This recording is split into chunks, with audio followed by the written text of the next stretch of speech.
मित्रों, एक कदम सफलता की ओर। अपना चल रहा था कछवा वंश, आमेर राजवंश। अब आज आमेर के साथ साथ जयपुर की भी स्थापना हो जाएगी, क्योंकि आज तो मैं जयपुर का इतिहास लिख दूं तो बढ़िया रहेगा। जयपुर का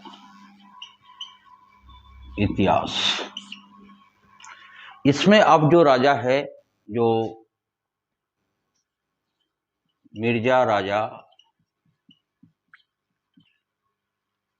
जयसिंह, सवाई जयसिंह और इसके बाद में ईश्वर सिंह और माधव सिंह, क्योंकि दोनों इसके पुत्र हैं तो साथ में आ जाएंगे वीडियो में तो ठीक है, नहीं तो फिर अगले टॉपिक में लेंगे। देखो, दोनों को कंपैरिजन में पढ़ लेते हैं एक साथ, तो दोनों का ही काम हो जाएगा। इसने अकबर की मृत्यु के बाद में, क्योंकि अकबर की मृत्यु तो हुई चुकी थी 1605 में, इसके बाद में शासक जो बनता है तो जहांगीर, उसके बाद में शाहजहां और फिर औरंगजेब।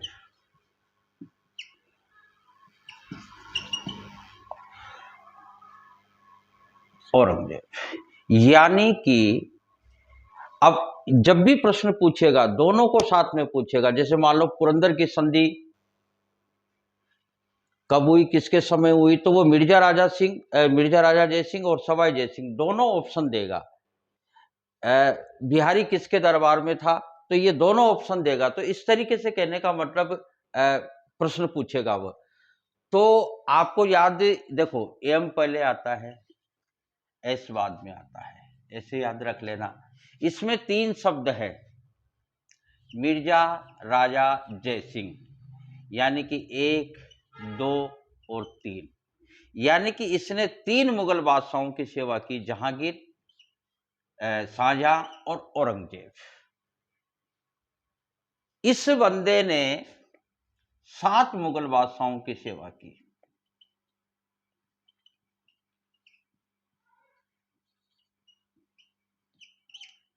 देखो,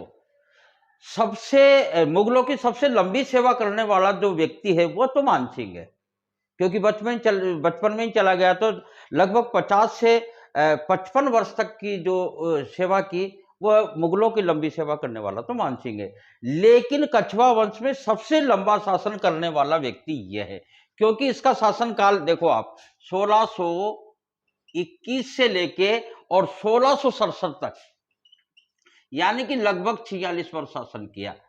यानी कि कछवा वंश का सबसे लंबा शासन करने वाला राजा तो मिर्जा राजा जयसिंह है, लेकिन सबसे ज्यादा मुगल बादशाहों की सेवा करने वाले 3 प्रश्न बनते हैं, देखो यहां पे।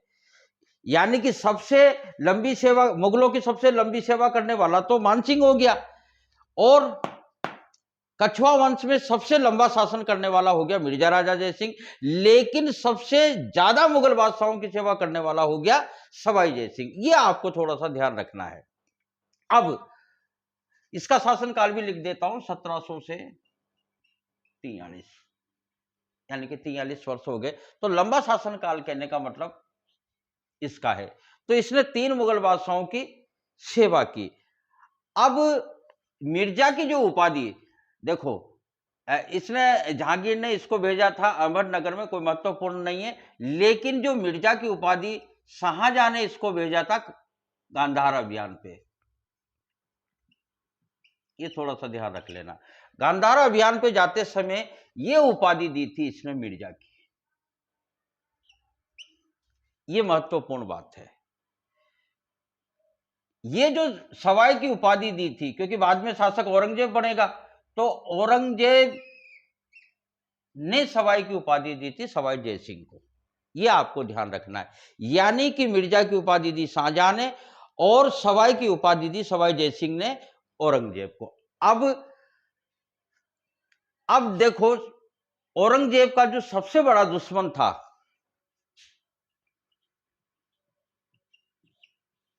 वो था शिवाजी।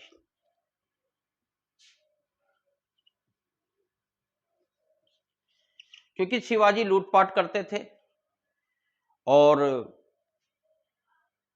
ये मान के चलिए कि शिवाजी के बारे में थोड़ी सी मैं जानकारी दे दूं आपको। ज्यादा बहुत बड़ा टॉपिक है शिवाजी, और शिवाजी का टॉपिक है भी नहीं इसमें, तो अलग से पढ़ा देंगे अपन, शिवाजी का अलग से वीडियो डाल देंगे। ज्यादा तो क्या है, देखो इनका क्या नाम है, शाहजी भोसले पिता का नाम है, थोड़ा सा आप ध्यान रख लेना। माता का नाम जीजाबाई है,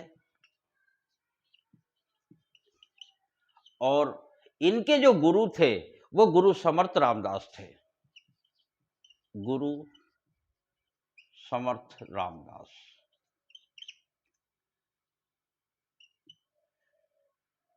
छत्रपति की उपाधि इनको मिली थी, वो अपन जब इनको शिवाजी पढ़ाएंगे तो बात कर लेंगे। क्योंकि रायगढ़ विजय के बाद में इन्होंने अपने आप को स्वतंत्र राजा घोषित कर लिया था, और छत्रपति शिवाजी की छत्रपति की उपाधि धारण कर ली थी। अब देखो अपना टॉपिक चल रहा था मिर्जा राजा जयसिंह। तो औरंगजेब का सबसे बड़ा जो शत्रु था वो शिवाजी था, और भारत का ये दुर्भाग्य है कि एनसीईआरटी की किताबें तो इनको डकैत कह के पुकारती है। औरंगजेब भी कहा, औरंगजेब ने भी एक बार इसको पत्र लिखा था कि तुझे सब डकैत कहते हैं। तो इसने पत्र के, शिवाजी ने पत्र का जवाब दिया था, हाँ मैं डकैत नहीं महाडकैत हूं, मैं उनको लूटता हूं जो दूसरों को लूटते हैं। तो कहने का मतलब ये राजा महाराजाओं को लूटते थे। तो इनकी जो महत्वपूर्ण बात है वह यह है कि शिवाजी को पुरंदर के किले में मिर्जा राजा जयसिंह के द्वारा, मिर्जा राजा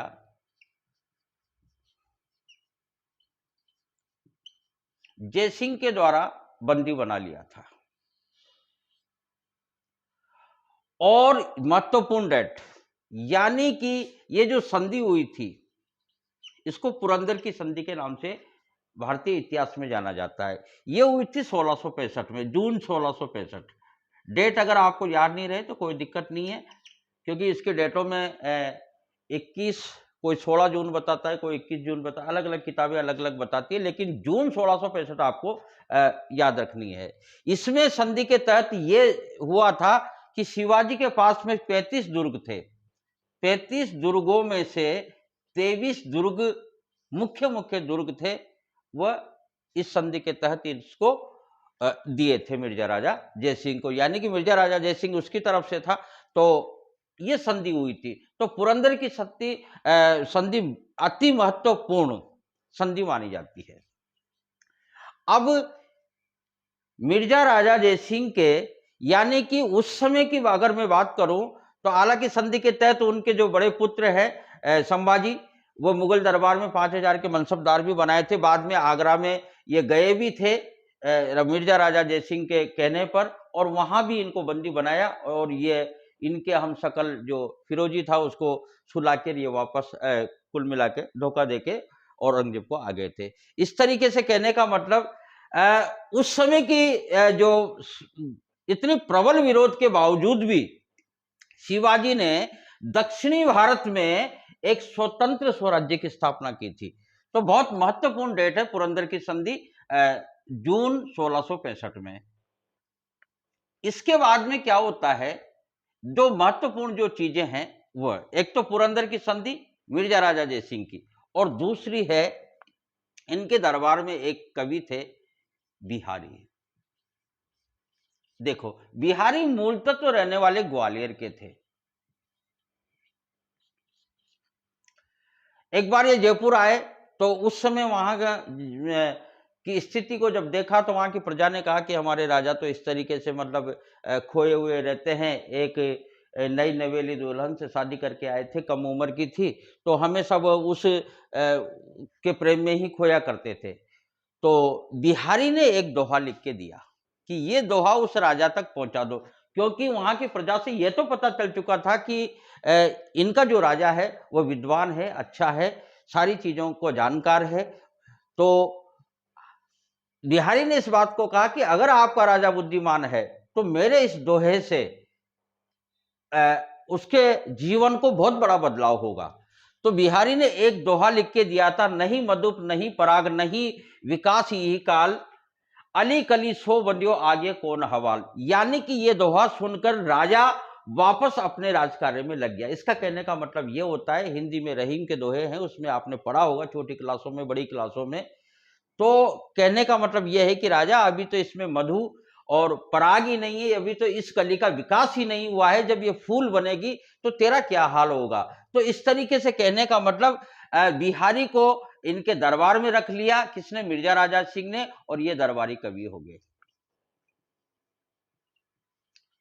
बिहारी के एक एक दोहे पर एक एक स्वर्ण मुद्रा दी जाती थी। इन्हें काली पहाड़ी की जागीर भी दी थी मिर्जा राजा जय सिंह ने। और इन्होंने यहां बैठकर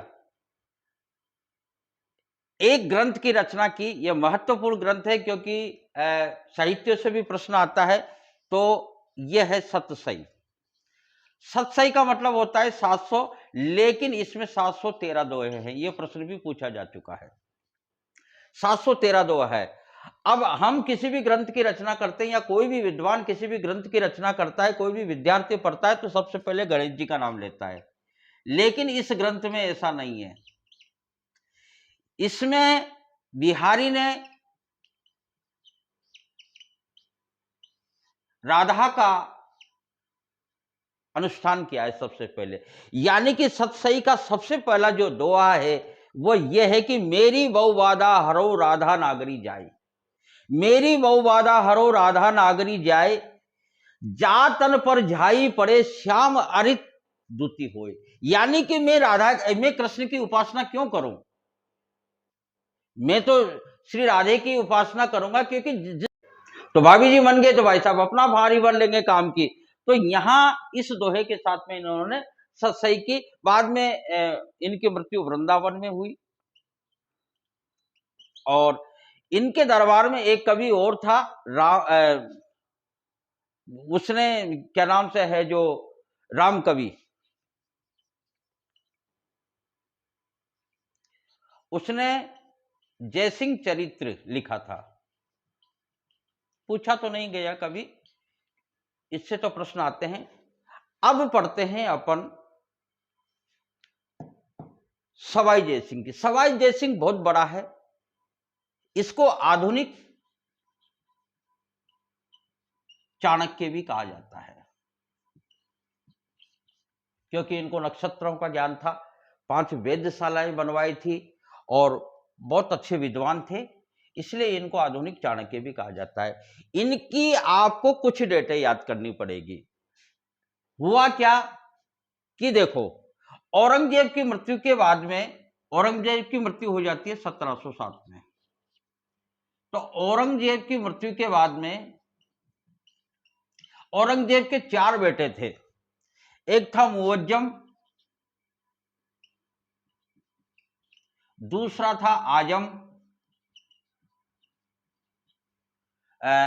तीसरा था क्या नाम से कामबख्श, और चौथा बेटा था अकबर। ये 4 बेटे थे। तो उत्तराधिकारी के लिए संघर्ष होता है चारों उत्तराधिकारी के लिए। तो इसमें क्या होता है कि देखो, कामबख्श तो संत प्रवृत्ति का व्यक्ति था, ये बंदा तो संत प्रवृत्ति का, यानी कि इसको शासन करने की कोई इच्छा नहीं थी। अकबर था जो पारस चला गया, यानी कि 2 का तो काम खत्म। बच्चे कौन? 2, मुअज्जम और आजम। मुअज्जम और आजम के बीच में 1707 में, यानी कि उत्तर प्रदेश के जाजौ के मैदान में, जाजौ के मैदान में युद्ध होता है। और उस युद्ध में सवाई जयसिंह साथ देते हैं किसका? आजम का। और जीत कौन जाता है? मुअज्जम। तो दिक्कत तो पैदा होगी। जैसे ही मुअज्जम जीतता है तो सबसे पहले तो उसी को ही राजा पद से हटाएगा। किसको? सवाई जयसिंह को। तो सवाई जय सिंह को राजा पद से हटा देता है और सूबेदार पद बना देता है, यानी कि नीचे का पद दे देता है। तो दिमाग तो खराब होना है सवाई जय सिंह का, क्योंकि साथ इसने आजम का दिया, जीत मुअज्जम किया। जैसे ही मुअज्जम जीता तो इसने अपना नाम बदलकर बहादुर शाह रख दिया, बहादुर शाह प्रथम। दूसरी बात, आमेर का नाम बदलकर इसने क्या रख दिया, आमेर का नाम बदलकर इसने इस्लामाबाद रख दिया। ये चीजें पूछी जाती है, पूछी गई है। बाद में इसने मोमिनाबाद भी रखा, मोमिनाबाद। इस तरीके से कहने का मतलब 1707 ये डेट महत्वपूर्ण है। कुछ डेटें हैं जो आपको मैंने बताई है कि कुछ डेटें इसकी सवाई जय सिंह की आपको याद रखनी पड़ेगी। उसका कारण यह है कि 1707 में उत्तराधिकारी का संघर्ष हुआ औरंगजेब के पुत्रों के बीच में। आजम और मुअज्जम जीतता है और बहादुर शाह घोषित हो जाता है। तो 1707 तो फिक्स हो गई। अब आती है 1708, इसके बाद में 1727, इसके बाद में 1734 और इसके बाद में 1740। 1740 याद नहीं रखो तो कोई बात नहीं, लेकिन ये डेटें आपको याद रखनी पड़े। इसका मैंने आपको फाइनल बता दिया। 1708 में अब क्या होता है, अब ये होता है, देखो उस समय मारवाड़ का जो शासक था वो था अजीत सिंह। ये है मारवाड़, अजीत सिंह। और आमेर का जय सिंह था ही सही। और मेवाड़ यानी कि उदयपुर का उस समय जो शासक था वो था अमर सिंह, अमर सिंह द्वितीय। अब ये दोनों बंदे सहयोग के लिए आते हैं, क्योंकि इन दोनों को सूबेदार बना दिया था राजा पद से हटाकर। तो इन दोनों ने अपना अपना दुखड़ा गया आपस में, जब ये मिले कि यार हमारे साथ ये क्या हो गया, पर राजा से सूबेदार बना दिए, अपनी सारी जमीनें वो जायदाद ये सारी छीन ली गई। तो ये दोनों आए किसके पास में, इसके पास में, अमर सिंह द्वितीय के पास में, मेवाड़ के अमर सिंह द्वितीय के पास। अमर सिंह द्वितीय ने एक शर्त रखी, भाई मैं तुम्हारा सहयोग तो करूंगा, कोई दिक्कत नहीं है, सहयोग तो करूंगा, लेकिन मेरी एक पुत्री है चंद्रकमरी, उससे शादी करनी पड़ेगी। किसको, जय सिंह तुझे। और शादी करने के बाद में उसके जो पुत्र होगा वो भावी आमेर का यानी कि जयपुर का जब शासक बनेगा। ये शर्त के मुताबिक तय हो गई। उस समय की परिस्थितियां थी और उसने हारी बढ़ ली, यानी कि इसके जो पुत्र होता है वो होता है माधव सिंह। जबकि सवाई जयसिंह के ऑलरेडी एक पुत्र था ईश्वर सिंह, जो मैंने लिखाया था, ईश्वर सिंह और माधव सिंह। यानी कि इस चीज को लेके फिर जयपुर में गृह युद्ध हो गए थे काफी उत्तराधिकारी के लिए। और इस तरीके से कहने का मतलब ये समझौता हुआ कब, 1708। और इस समझौते को कहा जाता है, महत्वपूर्ण समझौता माना जाता है, देवारी समझौता। देवारी समझौता कब, 1708 में। किस किस के बीच में हुआ, अजीत सिंह, सवाई जय सिंह और अमर सिंह के बीच में, तीनों के बीच में। इसके तहत चंद्रकुंवरी से शादी होगी। चंद्रकुंवरी से जो संतान होगी वो आमेर की भावी शासक होगी, जयपुर की भावी शासक होगी। ये देवारी समझौता है। तो अति महत्वपूर्ण डेट है। अब देखो तीसरी जो महत्वपूर्ण डेट है वह है 1727। 1727 में सवाई जय सिंह ने जयपुर बसाया।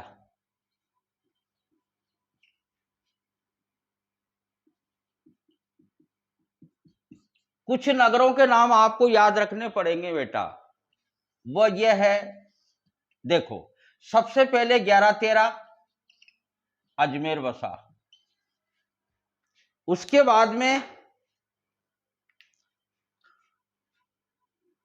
1559 उदयपुर, 1459 जोधपुर और 1727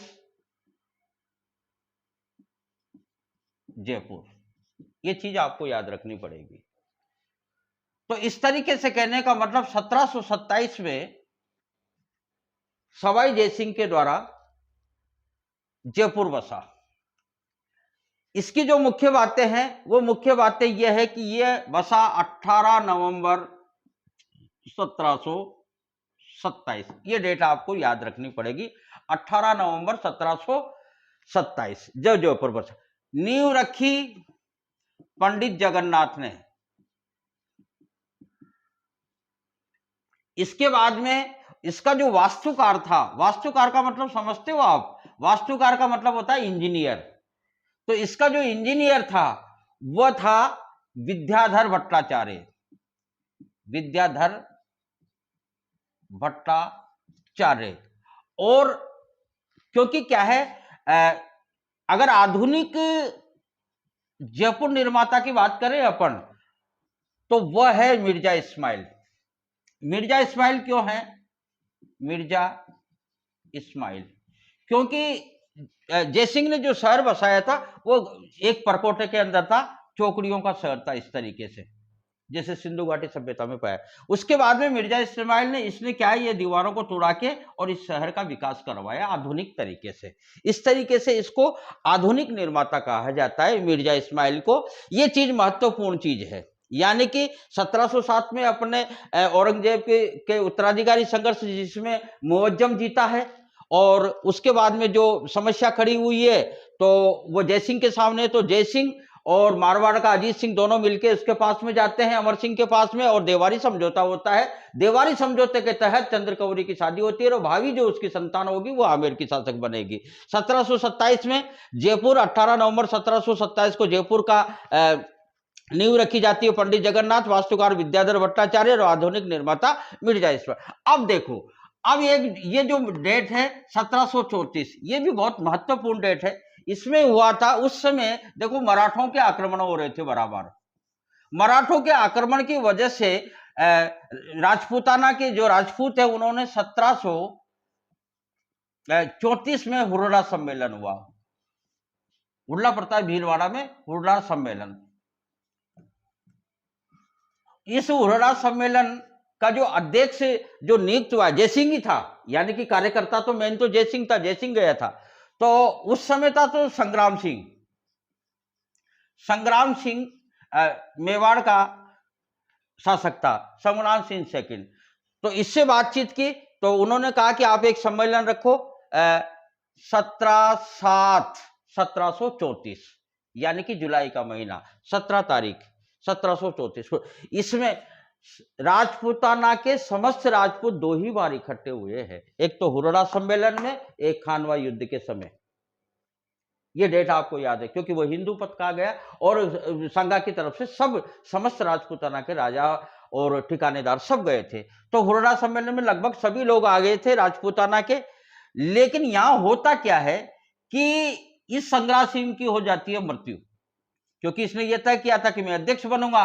तो जब संग्राम सिंह की मृत्यु हो जाती है तो उसकी जगह जगत सिंह को अध्यक्ष बनाया गया था। तो कुल मिला के आए तो सभी लोग थे, सभी रियासतों से आए थे, लेकिन ये हुर्रा सम्मेलन फेल हो जाता है क्योंकि इन्होंने कहा कि अभी जुलाई का महीना है, अपन मराठों पर आक्रमण करेंगे तो उधर दक्षिणी भारत की जो नदियां हैं, नर्मदा, ताप्ती वगैरह वगैरह, तो उसमें दिक्कत। तो इन बारिश के बाद में अपन कोटा के रामपुरा गांव में इकट्ठे होंगे और फिर वहां से योजना बनाएंगे। कुल मिला के हुर्रा सम्मेलन फेल हो गया था, लेकिन ये डेट आपको महत्वपूर्ण है, याद रखनी पड़ेगी। 1740 की जो बात है वो 1740 में अंतिम हिंदू सम्राट जयसिंह, सवाई जयसिंह ने अश्वमेध यज्ञ करवाया था। अश्वमेध, मेध बोला जाता है, मेघ नहीं बोला जाता। मेध का मतलब होता है कुर्बानी, बलिदान। अश्वमेध यज्ञ करवाया था और ये जो अश्वमेध यज्ञ करवाया था ये पुंडरीक पुंडरीक की देखरेख में ये रत्नाकर है, पुंडरीक रत्नाकर इसका पूरा नाम है, रत्नाकर की देखरेख में। तो अश्वमेध कोई छोटा मोटा यज्ञ नहीं होता है, बहुत बड़ा यज्ञ होता है, इसलिए 1740 में अंतिम हिंदू सम्राट के द्वारा अश्वमेध यज्ञ करवाया था। तो अब इसके बाद में देखो एक दो बातें और है, टॉपिक तो बड़ा हो जाएगा, लेकिन इसकी ये टॉपिक अगर खत्म हो जाएगा तो भी आपके लिए बढ़िया रहेगा, क्योंकि इसमें क्या है बीच बीच में फिर टुकड़े जुड़ेंगे नहीं। तो इसकी जो एक दो बहुत महत्वपूर्ण चीजें हैं, क्योंकि सवाई जयसिंह ने मराठों से बचने के लिए एक दुर्ग का निर्माण किया था और उसको कहते हैं नाहरगढ़। इसका नाम सुदर्शनगढ़ भी है, सुदर्शनगढ़। इसमें भगवान कृष्ण की मूर्ति है, कहा जाता है मीरा इसका पूजन करती थी। इसने एक दुर्ग और बनाया, उसको जयगढ़ दुर्ग बोलते हैं। यह भी मराठाओं के आक्रमण से बचने के लिए ही बनाया था। इसमें जेबाण तोप है, जेबाण तोप, इसके बारे में विस्तृत बात कभी फुर्सत में करेंगे। तो जेबाण तोप यानी कि एशिया की सबसे बड़ी तोप है ये, जो लगभग 22 मील तक इसका गोला दागा जाता है। एक बार दागी गई थी, जो चाकसू में जाके गिरा था, जहां आज भी तालाब है। ये इसकी छोटी मोटी जानकारी मैं आपको दे देता हूं। इस जयगढ़ दुर्ग में खतरनाक जेल है। इसमें ऐसा कहा जाता है इस जेल में कभी गया जो वापस आया ही नहीं। और सवाई जयसिंह का तहखाना भी है इसमें, यानी कि खजाना। तहखाना का मतलब होता है खजाना। बाद में फिर इंदिरा गांधी ने इसको खुदवाया। ये बहुत लंबी कहानी है, कभी फुर्सत में अपन इसके। अब इसकी जो महत्वपूर्ण जो चीजें हैं, लास्ट जो मुझे याद आ गई, वह है सवाई जयसिंह के द्वारा 5 वेधशालाएं बनवाई गई। ये कई बार पूछा गया है, घुमा फिरा के पूछा जाता है, 5 वेधशालाएं कहां नहीं थी, कहां पे है, इस तरीके से 5 वेधशालाएं। क्योंकि ये आधुनिक वैज्ञानिक माना जाता है। इसको चाणक्य के साथ में वैज्ञानिक की भी संज्ञा दी गई है एक इतिहासकार के द्वारा, इसलिए ये ध्यान भी रखना आपकी, इसको एक वैज्ञानिक की भी संज्ञा दी गई है। तो इसने वेधशालाएं बनाई 5। पहली जो वेधशालाएं बनाई वो दिल्ली में बनवाई, जंतर मंतर। दूसरी जो बनाई वो जयपुर में बनाई। तीसरी बनाई जो क्या नाम से है, जो मथुरा में है। चौथी है जो वाराणसी में है, वाराणसी। और 5वीं वेधशाला उज्जैन मध्य प्रदेश में है। ये चीज आपको याद रखने महत्वपूर्ण टॉपिक है। आज का ये जो टॉपिक है मिर्जा राजा जय सिंह और सवाई जय सिंह कंप्लीट होता है। इसके बाद में ईश्वर सिंह, माधव सिंह, प्रताप सिंह, मान सिंह और लास्ट के जो राजा है मान सिंह ही है। तो इस तरीके से 2-4 राजा और बचे हैं जिनके कार्यकाल तो कम है, लेकिन पढ़ेंगे अपन, और कल के टॉपिक में इसको कछवा राजवंश को समाप्त करते हैं।